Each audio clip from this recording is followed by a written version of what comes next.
चलिए फ्रेंड्स, शुरू करते हैं आज का अपना वीडियो। आज के इस वीडियो में आपको बताऊंगा क्लास 10th के लिए मैथमेटिक्स का सैम्पल क्वेश्चन पेपर, जो कि वर्ष 2021 के लिए वेरी वेरी मुश्त है। अगर आप क्लास 10th में हैं तो इस वीडियो को लास्ट तक जरूर देखिएगा, क्योंकि आज के इस वीडियो में आपको बताऊंगा क्लास 10th के लिए होगा, जो कि मैथ्स का होगा यानी कि गणित का होगा। आपका सैम्पल क्वेश्चन पेपर है जो कि वर्ष 2021 के लिए वेरी वेरी मुश्त है। अगर आप क्लास 10th में हैं तो इस वीडियो को लास्ट तक जरूर देखिए, क्योंकि आज के इस वीडियो में आपको बताऊंगा मैथ्स का सैम्पल क्वेश्चन पेपर जो कि मुश्त है। इस बार यह आना ही आना है, पूरा 80 मार्क्स का है, क्योंकि MP बोर्ड परीक्षा ऐसी होती है जिसमें कि 80 मार्क्स का आपका क्वेश्चन पेपर आता है। निर्देश आपके सामने आ चुके हैं, निर्देश पढ़ना बहुत ही जरूरी है। पहला निर्देश आपके सामने है, सभी प्रश्न हल करना अनिवार्य है, यानी कि ऑल क्वेश्चंस आर कंपलसरी, सभी क्वेश्चन के जवाब देना लाजमी है, यानी कि आपको जितने भी क्वेश्चन दिए जाएंगे आपको सभी को सॉल्यूशन करना होगा। सेकंड वाला है, प्रश्न क्रमांक 1 से 5 तक आपको वस्तुनिष्ठ प्रश्न होंगे, जिसमें कि प्रत्येक प्रश्न पर आपको 1 अंक मिलेगा, यानी एक क्वेश्चन का जवाब देने पर आपको 1 अंक मिल जाएगा। तीसरा है, प्रश्न क्रमांक 6 से 10 तक आपको प्रत्येक प्रश्न पर 2 अंक मिलेगा, यानी कि आपने अगर क्वेश्चन नंबर 6 से क्वेश्चन नंबर 10 के बीच में अगर एक क्वेश्चन का जवाब दे दिया तो आपको 2 अंक मिल जाएंगे। चलते हैं नेक्स्ट पर कि प्रश्न क्रमांक 11 से 15 तक आपके प्रत्येक प्रश्न पर आपको 3 अंक मिलेगा। पांचवा है, प्रश्न क्रमांक 16 एवं 20 तक प्रत्येक प्रश्न पर आपको 4 अंक मिलेगा। 5 यानी छठा है, प्रश्न क्रमांक यानी क्वेश्चन नंबर 21 से 22 में आपको प्रत्येक प्रश्न पर 5 अंक मिलेगा। सही क्वेश्चन नंबर 1 आ चुका है, आप सामने ही मोस्ट है। बार बार आता है क्वेश्चन नंबर 1 क्या कह रहा है, तो क्वेश्चन नंबर 1 भी आपका 5 अंक का हुआ, यानी कि क्वेश्चन नंबर 1 में आपके 5 क्वेश्चन होंगे, जिसमें कि एक क्वेश्चन का जवाब देने पर आपको 1 अंक मिल जाएगा। तो क्वेश्चन नंबर 1 आपके सामने वेरी वेरी मुश्किल है कि सही विकल्प चुनकर लिखिए, यानी कि आपको सही विकल्प छांटकर लिखना होगा, यानी सही विकल्प आपको चुनकर लिखना है। तो क्वेश्चन नंबर 1 का पहला वाला क्वेश्चन है कि 3 के प्रथम 5 गुणजों का योग है। यहाँ पर बात हो रही है कि 3 के प्रथम 5 गुणजों का योग है, यानी कि 3 के प्रथम 5 जो गुणज हैं उनका योग कितना होगा। तो आपको पता होगा क्या 45 है, या फिर 55 है, या फिर आपका 65 है, या फिर 75 है, तो आपको पता होगा यानी 3 के प्रथम 5 गुणजों का योग। यहाँ पर बात हो रही है कि 3 के प्रथम 5 गुण कौन कौन से हैं, फिर उसका योग कीजिए, यानी 3 के 5 यानी कि 3 के 5 गुणज लिख कर लीजिए, फिर उसके यानी उसका योग कर लीजिए। तो फ्रेंड्स किस तरीके से करते हैं, तो 3 यानी 3 एकम 3 और 3 दूनी 6, 3 तिया 9, 3 चौक 12, 3 पंजे 15। यहाँ पर बात हो रही है यानी 3 पंजे 15, यानी कि 3 जोड़ दीजिए आप और 6 जोड़ दीजिए, 3 6 जोड़ दीजिए और 3 3 9, यानी आप 9 जोड़ दीजिए। और यहाँ पर कितने जोड़ना है आपको, 3 चौक 12 और 3 पंजे 15। आप इन तीनों यानी कि इन 5 संख्याओं को जोड़ दीजिए, तो 6 3 9 9 9 18, 18 और 18 12 कितने हो गए, 30 हो गए, 30 और 15 कितने हो गए, तो 45, यानी कि आपका विकल्प पहला वाला यहाँ पर सही हो जाएगा। क्वेश्चन नंबर 2 है, आ चुका है आप सामने है कि शून्य -2 और 5 वाले बहुपद की संख्या होगी, यानी कि जो शून्य होगा जिसका -2 होगा और 5 वाले बहुपद की संख्या है, तो वह कितनी है, क्या 1 होगी या फिर 2 होगी या फिर 3 होगी या फिर आपकी 3 से अधिक होगी। तो आपको पता होगा यानी शून्य -2 और 5 वाले बहुपदों की संख्या होगी, तो वह कितनी होगी, तो वह आपकी 1 होगी, यानी कि 1 बहुपद होगा या फिर 2 बहुपद होगा। तो आपका विकल्प यहाँ पर सेकंड वाला सही हो जाएगा। क्वेश्चन नंबर 3 दे लेते हैं, आ चुका है आपके सामने ही मोस्ट है, बार आता है। क्वेश्चन नंबर 3 क्या कह रहा है कि त्रिभुजों ABC और DEF में यानी कि बड़ा है बी है और कोण बी यानी कि बड़ा है इज इक्वल टू, यानी कि इस तरीके से आप इसे समझ लीजिए। फिलहाल कि आपको इसका जवाब यानी कमेंट बॉक्स में देना है, क्योंकि यह क्वेश्चन आपका मोस्ट है, यह क्वेश्चन आपका होमवर्क में चला जाएगा। क्वेश्चन नंबर 4 देते हैं, आ चुका है आप सबने मोस्ट है, बार बार आता है। क्वेश्चन नंबर 4 क्या कह रहा है कि समीकरण s² + 1 का whole square minus s² is equal to 0 के 4 वास्तविक मूल हैं, के 2 वास्तविक मूल हैं, के कोई वास्तविक मूल नहीं है, या फिर एक यानी कि का एक वास्तविक मूल है। तो आपको पता होगा यानी कि -s² की बात हो रही है, तो s² से s² आपका कैंसिल हो जाएगा। तो फिलहाल क्या आपका क्या बचेगा यहाँ पर, तो फ्रेंड्स मैं आपको बता रहा हूँ यहाँ पर क्या बचना चाहिए, यानी कि आपका यहाँ पर 2s यानी कि 2s² बचेगा। तो फिलहाल कि आपका यहाँ पर 2s² बचेगा आपका यहाँ पर, यानी कि पहले तो इसे हम यानी कि होल स्क्वायर खोल लेते हैं, तो s की पावर 4 आ जाएगी। इस तरीके से आप यानी किस तरीके से कितनी हलाएंगे आपको इसका जवाब कमेंट बॉक्स में देना है। अगर आप चाहते हैं इसका फुल सॉल्यूशन तो आपको बताऊंगा इसका फुल सॉल्यूशन नेक्स्ट वीडियो में। फिलहाल चलते हैं क्वेश्चन नंबर 5 देते हैं, यदि रैखिक समीकरण के कोई यानी कोई युग्म यानी युग्म संगत है तो उसके आलेख की रेखाएं होती हैं, समांतर होती हैं, प्रतिच्छेद या संपाती होती हैं, सदैव संपाती होती हैं, सदैव प्रतिच्छेदी होती हैं। तो आपका जवाब क्या होगा भाई, आपका ऑप्शन नंबर यहाँ पर डी वाला सही हो जाए।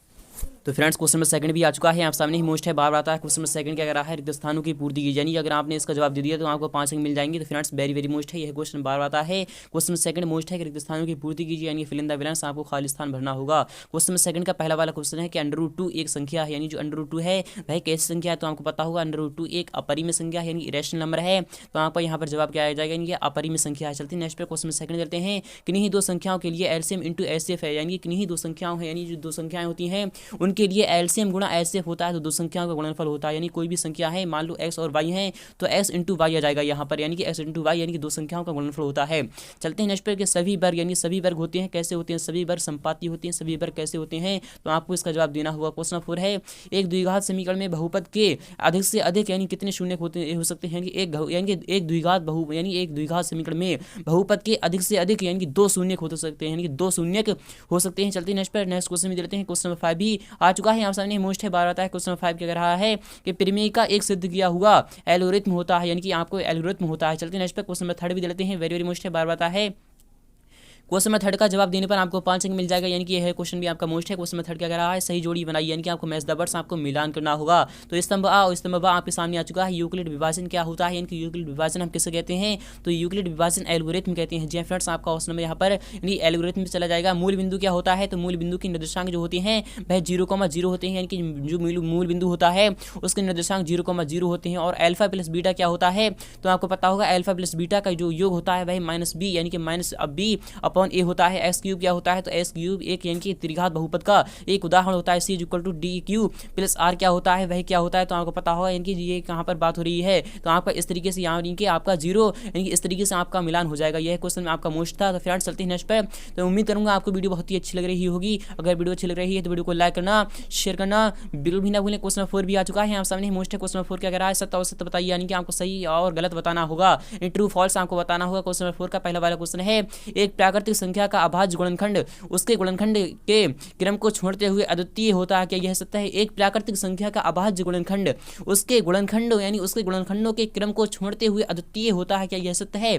जी हां फ्रेंड्स, बिल्कुल सही बात है। चलते हैं नेक्स्ट पे। क्वेश्चन सेकंड है कि घात एक यानी कि घात एक बहुपद को द्विघात बहुपद कहते हैं। नहीं दोस्तों, आपका यह इनकरेक्ट होगा, बल्कि उसे रैखिक बहुपद कहते हैं। आप इसे ध्यान में रखिएगा। क्वेश्चन थर्ड है कि सभी सर्वांगसम आकृतियां समरूप होती हैं परंतु इसका विलोम सत्य नहीं है, तो यह आपका इनकरेक्ट होगा। चलते क्वेश्चन 4 देते हैं। एक द्विघात यानी एक द्विघात समीकरण a² + bs + c = 0 में दो भिन्न वास्तविक मूल होते हैं। यदि b² - 4ac यानी कि आपका यानी कि छोटा है 0 से, तो आपका यहाँ पर ये जवाब क्या आना चाहिए? नहीं दोस्तों, आपका यह इनकरेक्ट होगा। चलते नेक्स्ट पे। क्वेश्चन 5 है, a1/a2 does not equal to b1/b2। इस स्थिति में रैखिक बहुपद युग्म यानी कि युग्म संगत होता है। नहीं दोस्तों, बल्कि असंगत होता है, इसलिए आपका यह इनकरेक्ट होगा। चलते नेक्स्ट पे। क्वेश्चन 5 देते हैं, आ चुका है, आप सामने बार बार आता है। क्वेश्चन 5 क्या कह रहा है, निम्नलिखित यानी प्रश्नों के उत्तर का एक शब्द या फिर एक वाक्य में आपको आंसर देना होगा। यह क्वेश्चन भी आपका 5 अंक का होगा। अगर आपने जवाब दे दिया तो आपको 5 अंक मिल जाएगा। क्वेश्चन 5 यानी क्वेश्चन 5 का पहला वाला क्वेश्चन है कि रैखिक समीकरण युग्म का सबसे व्यापक रूप यानी कि सबसे व्यापक रूप आपको लिखना होगा। रैखिक समीकरण युग्म का यानी रैखिक समीकरण की बात हो रही है, यानी सबसे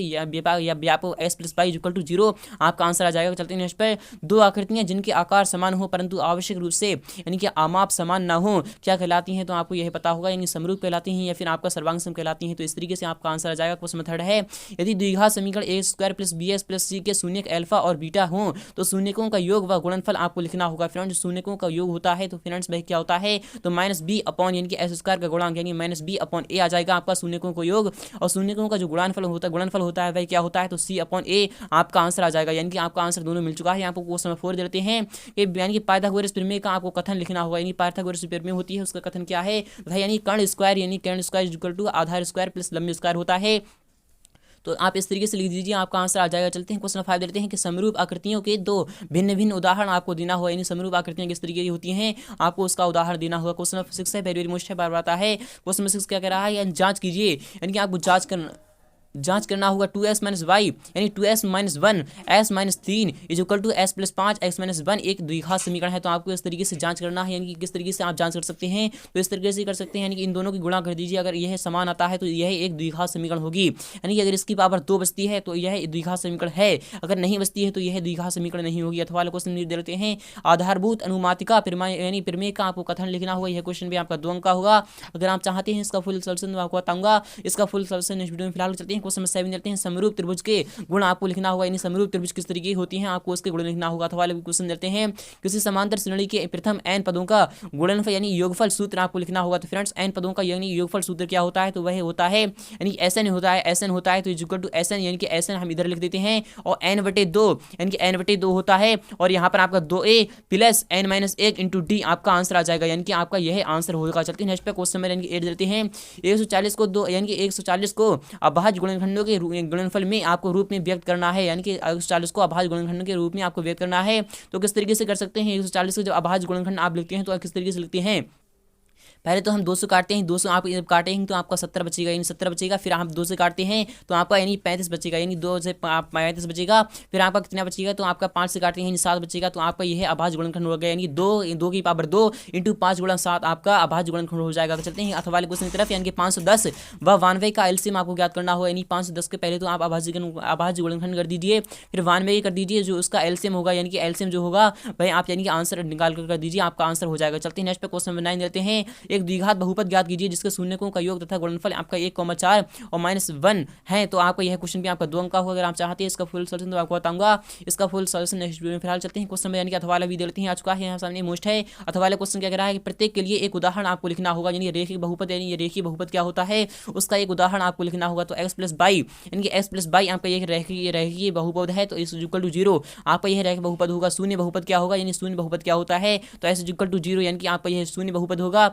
द्विघात बहुपद क्या होता है? s² + 3s और -2 इक्वल टू 0 आपका यह द्विघात बहुपद हो जाएगा। अचर पद यानी अचर बहुपद क्या होता है? तो आपका अचर बहुपद जो होता है तो आपका किस तरीके से होता है, यानी कि अचर अगर यहाँ पर चर की बात होती है तो आप यानी कि y में लिख सकते हैं, x में लिख सकते थे, लेकिन आपका अचर की बात हो रही है तो आपका x इक्वल टू 0 आपका इस तरीके से आंसर आ जाएगा। चलते हैं क्वेश्चन में 10 लेते हैं कि यानी दी हुई एपी के प्रथम 4 पद लिखना है आपको, जबकि प्रथम पद आपका ए है, यानी प्रथम पद ए इक्वल टू 10 है, सारबंतर आपका डी इक्वल टू यानी 10 है। तो आप प्रथम पद यानी प्रथम 4 पद लिखना है आपको। तो प्रथम पद आपको दिया जा रहा है तो आपको दूसरा पद निकालना है। ए प्लस डी होता है, दूसरा पद क्या होता है? ए प्लस डी होता है, यानी कि ए प्लस डी होता है 10, यानी कि 10 10 20, यानी कि आपका दूसरा पद आपका 20 हो जाएगा। और यहाँ पर तीसरा पद क्या होगा? तो यानी कि ए प्लस 2डी, यानी कि ए प्लस 2डी आएगा। तीसरा पद आपका ए प्लस 2डी आएगा, तो यानी 10 दूनी 20 1 30, यानी कि 30 आ जाएगा निकल कर, और आपका 40 आ जाएगा निकल कर। आपका यह 3 पद हो गए। इस तरीके से आप यानी और भी पद निकाल सकते हैं। तो वाले क्वेश्चन में देते हैं, यानी त्रिभुज एबीसी सर्वांग सम है, त्रिभुज PQR के दिया है, यानी क्या कहना सत्य है कि यानी कि आप इस तरीके से समझ सकते हैं। फिलहाल चलते हैं क्वेश्चन 11 देते हैं फ्रेंड्स। अगर आपको बताऊंगा इसका फुल सॉल्यूशन नेक्स्ट वीडियो में। क्वेश्चन 11 देते हैं। द्विघात समीकरण यानी द्विघात बहुपद s² + 7s + 10 के शून्य आपको ज्ञात करना है और शून्यकों का तथा गुणांकों के बीच के संबंध की सत्यता की आपको जांच करना है। यह क्वेश्चन आपका 3 अंक का होगा। अगर आप चाहते हैं इसका फुल सॉल्यूशन मैं आपको बताऊंगा इसका फुल सॉल्यूशन नेक्स्ट वीडियो में। फिलहाल के अथवा वाले क्वेश्चन देते हैं। परिमेय संख्या 13 अपॉन यानी 11 यानी कि 30 यानी कि 300 यानी 3122 यानी 25 का आपको दशमलव प्रसार आपको याद करना होगा, यानी शांत आसान यानी शांत यानी कि अनावर्ती आपको यह होगा। क्वेश्चन 12 देते हैं। एचसीएफ आपके सामने है 306 यानी कि 306,657 इक्वल टू 9 दिया है और एलसीएम आपको इसका ज्ञात करना होगा। तो आपको एलसीएम किस तरीके से ज्ञात करते हैं तो आपको पता होगा एचसीएफ गुणा एलसीएम इज इक्वल टू आप क्या होता है तो दो संख्याओं का गुणनफल आता है। तो आप यानी 9 से यानी कि डिवाइड कर दीजिए 306 और 657 को जब आप 9 से डिवाइड करते हैं तो आपका क्या आता है 9 × 27 9 × 27 आ जाता है यहाँ पर। और यहाँ पर 3 27 9 × 36 यानी 34 गुणा 657 आप यानी गुणा कर दीजिए, आपका आंसर आपका निकल कर आ जाएगा। अथवा वाले क्वेश्चन देते हैं कि 12 15 और 21 का अभाज्य गुणनखंड विधि द्वारा एचसीएफ और एलसीएम आपको याद करना होगा। तो ये क्वेश्चन मोस्ट है और बहुत ही ईजी है। क्वेश्चन नंबर 13 देते हैं। शून्य ज्ञात करना है आपको s² - 2s - 8 इक्वल टू 0 यानी कि आपका इसका शून्य ज्ञात करना है। अथवा वाले क्वेश्चन है 4s² यानी कि -4s + 1 की आपको शून्य ज्ञात करना होगा। यह क्वेश्चन अभी आपका 3 अंक का होगा। क्वेश्चन 14 है कि ज्ञात कीजिए कि रैखिक समीकरण के युग्म का एक अद्वितीय हल है, का कोई हल नहीं है अथवा कोई अनेक हल है, आपको इसका ज्ञात करना होगा। क्वेश्चन 13 यह क्वेश्चन आपका 3 अंक का होगा। क्वेश्चन 15 है मोस्ट है कि गुणनखंड विधि से दिए गए समीकरण के मूल आपको ज्ञात करना है। यह क्वेश्चन भी आपका 3 अंक का होगा। क्वेश्चन 16 है यूक्लिड विभाजन प्रमेय का प्रयोग करके दर्शाइए कि किसी धनात्मक पूर्णांक का वर्ग किसी पूर्णांक m के लिए 3m या फिर 3m + 1 के रूप का होता है। यह क्वेश्चन आपका 4 अंक का होगा। यह मोस्ट है। वाले क्वेश्चन देते हैं कि जांच कीजिए कि किसी प्राकृतिक संख्या n के लिए यानी कि संख्या 6n अंक 0 पर समाप्त हो सकती है। तो आपको इसका जवाब देना होगा। क्वेश्चन 17 है कि विभाजन एल्गोरिथम का प्रयोग करके निम्न में PS और GS से आपको भाग देने पर भागफल तथा शेषफल आपको ज्ञात करना होगा। यह क्वेश्चन आपका मोस्ट है। वाले क्वेश्चन देते हैं PS = S4 - 5x + 6 और GS = 2 - s² का आपको इस तरीके से आप इसे भाग कर दीजिए, आपका आंसर निकल कर आ जाएगा। क्वेश्चन 18 है ऐसी दो संख्याएं ज्ञात कीजिए जिसका योग 27 है और गुणनफल 182 है। तो आपको यह भी संख्या ज्ञात करना है। क्वेश्चन आपका 4 अंक का होगा। तो वाले क्वेश्चन देते हैं कि समीकरण 2s² - 7x + 3 = 0 के मूल आपको द्विघात सूत्र से आपको उपयोग करके ज्ञात करना है। यह क्वेश्चन आपका 3 अंक